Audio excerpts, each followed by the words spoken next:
time to talk about your money. Well, when it comes to marriage and combining your income, many couples face very difficult situations. Yes, so here to help you jumpstart your financial communication are the authors of First Comes Love, Then Comes Money, Bethany and Scott Palmer, aka The Money Couple. Good to have you both here. Thanks for having us. I should say you're still both smiling after 14 years of marriage, right? So far, so good. That's right. And so far, so good. Your book is fantastic. Some of the tips in there are things that people say, I never would have thought of it from that perspective. The first one is a little generic, but it's essential, saying that you have to look at what's working, what's not working, and then commit to sitting down once a month and really tackling the bills and the responsibilities that you have financially, right? Yep. Absolutely. Money touches every aspect of our life, from the house to the car, from the coffee to the cereal. I mean, it touches everything. So if you can get on the same page when it comes to that and actually start to understand that you have something that we call a financial relationship, that's huge. And then the regular money meetings, why they're so important is because it actually allows you to talk about money less.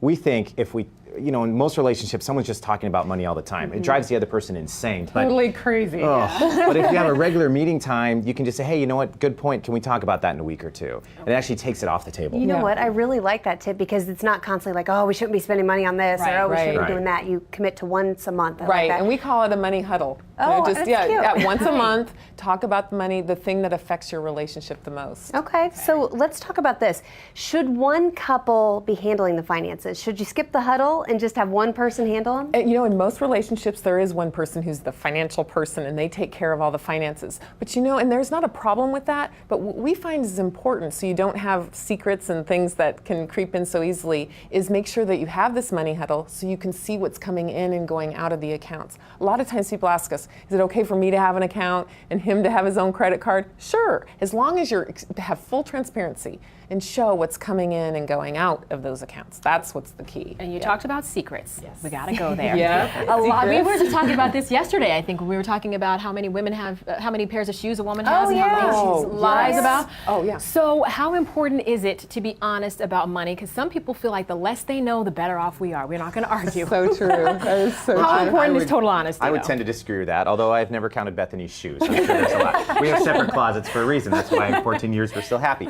But I think the reality is the more transparent you are, there's just no surprises. And that's what we hate in relationships, especially when it comes to money. Because money is so personal. We work hard for it. We want to reap the rewards from that. And if one person feels like the other person is lying, it's, in my opinion, it's what we call financial infidelity. And it's almost as bad as sexual infidelity because there's a real betrayal there in the relationship. Okay, but if you're just kind of fudging the truth about how much that dress cost or the shoes cost, is that still infidelity? Well, you know what is so funny is that, like, I'll say I'm going to the store and I'm going to spend $100, but actually I spend $200 and I don't tell them. I mean, or $450. Yeah, there we go. no hurt there.